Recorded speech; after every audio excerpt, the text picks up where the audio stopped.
Um dia na história com Carlos Bastos. Mr. Gorbachev, tear down this wall. I have a dream. Aqui, posto de comando do movimento das Forças Armadas. É fazer a conta.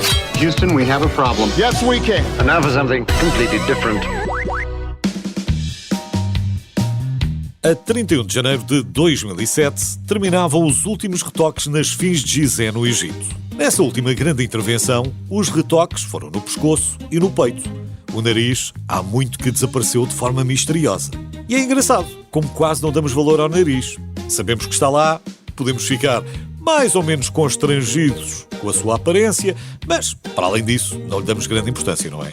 A não ser que esteja entupido ou a pingar. Aí sim, aí é uma calamidade e então tratamo-lo com todo o amor e carinho. Mas no que diz respeito à aparência, diz-se que Cleópatra tinha um nariz tão bonito que os deuses lhe deram um trono.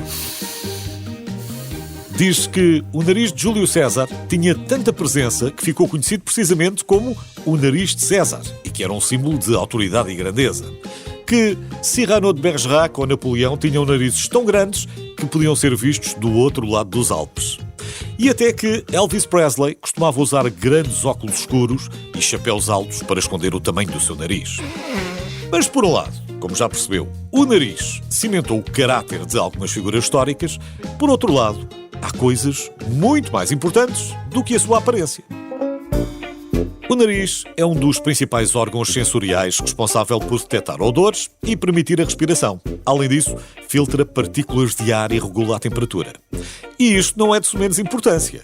A capacidade de detectar diferenças subtis entre odores pode ser a diferença entre a vida e a morte. Por exemplo, o nosso nariz pode identificar substâncias tóxicas como o gás ou perceber se os alimentos estão estragados.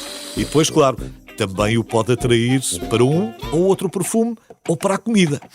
E tudo começa mesmo antes que se aperceba. Por exemplo, os recém-nascidos têm a capacidade de respirar pelo nariz e mamar ao mesmo tempo, uma coisa impossível daí para a frente, porque assim que deixamos de mamar, perdemos essa capacidade e engasgamos-nos. O nariz é, de facto, um grande protetor dos pulmões e todos os dias filtra pólen, poluição ou micróbios, para além de aquecer o ar frio ou umidificar o ar seco antes de chegar aos pulmões. E isto acontece com todos os narizes humanos, independentemente do tamanho. Mas na natureza, o tamanho conta, como já vai descobrir. Nós temos mais de 400 receptores que nos permitem identificar mais de 10 mil aromas diferentes. O elefante africano tem uma tromba maior, evidentemente, e tem 5 vezes a nossa capacidade olfativa.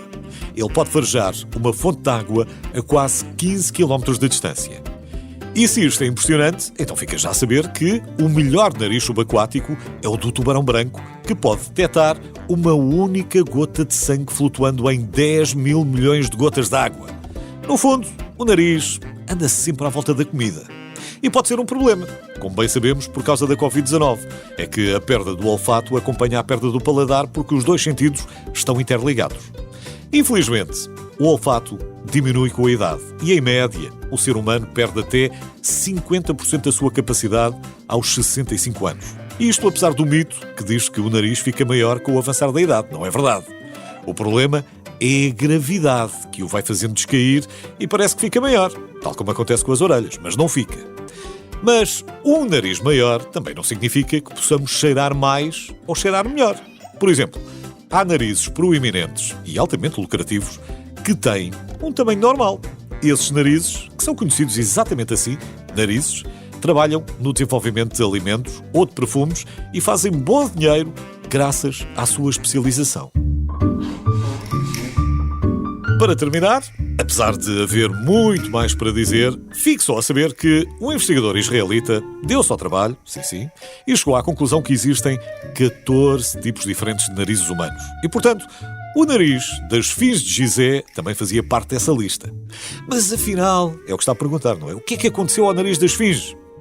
Ninguém sabe exatamente, mas existem duas teorias principais. Uma, ou foi vandalizado por motivos religiosos, ou simplesmente sucumbiu ao tempo e à gravidade, como todos os narizes.